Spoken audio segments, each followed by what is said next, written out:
यह प्यासा फिल्म के उस सीन की शूटिंग की कहानी जिसमें वहीदा रहमान का किरदार गुलाबो पहली बार गुरुदत्त यानी विजय से मिलती है।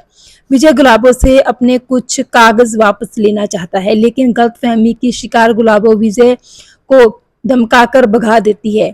हालांकि थोड़ी देर बाद गुलाबो को एहसास होता है कि ये तो वही इंसान है जिसकी शायरी की वो बहुत बड़ी कदरदान है, और अभी जो गाना वो गा रही थी वो इसी ने लिखा है। तब गुलाबो तीसरी मंजिल पर मौजूद अपने कोठे से दौड़ी दौड़ी नीचे आती है विजय को तलाशने। गुलाबो के साथ उनकी दोस्त जूही एक्ट्रेस कुमकुम भी है। ये सीन जब फिल्माया जा रहा था तो वहीदा रहमान ने कई रीटेक्स कर दिए थे, क्योंकि उस सीन में वहीदा जी को 3 मंजिलों से दौड़कर उतरना था। 3 मंजिल से जब वहीदा रहमान उतरती थी वो बहुत थक जाती थी, उनकी सांस फूलने लग जाती थी। वहीदा जी की सांस फूलने की वजह से बार बार रिटेक्स हो रहे थे। वहीदा जी को बड़ी शर्म आने लगी खुद पर, इतने ज्यादा रिटेक्स करने की वजह से। जब गुरुदत्त ने महसूस किया कि वहीदा रहमान परेशान होने लगी हैं तो उन्होंने वहीदा जी से पूछा कि क्या परेशानी है, मगर शर्म के मारे वहीदा जी गुरुदत्त साहब के कुछ नहीं बता पाई अपनी परेशानी के बारे में। वहीदा जब नॉर्मल होते नहीं दिखी तो गुरुदत्त ने ब्रेक अनाउंस कर दिया।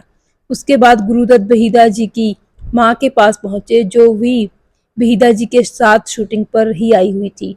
उनके पास जाकर गुरुदत्त बोले, माता जी क्या तकलीफ हो रही है इनको, डायलॉग तो इतना मुश्किल है ही नहीं।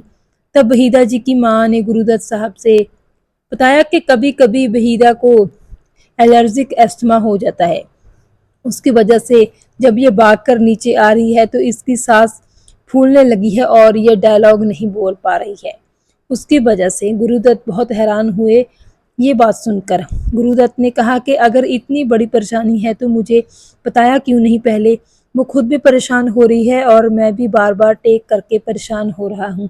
उसके बाद गुरुदत्त वहीदा जी के पास गए और बोले कि आपको जो परेशानी होती है आप वो मुझसे बताया कीजिए, वरना मुझे समझ ही नहीं आएगा कि आपको परेशानी है क्या आखिर।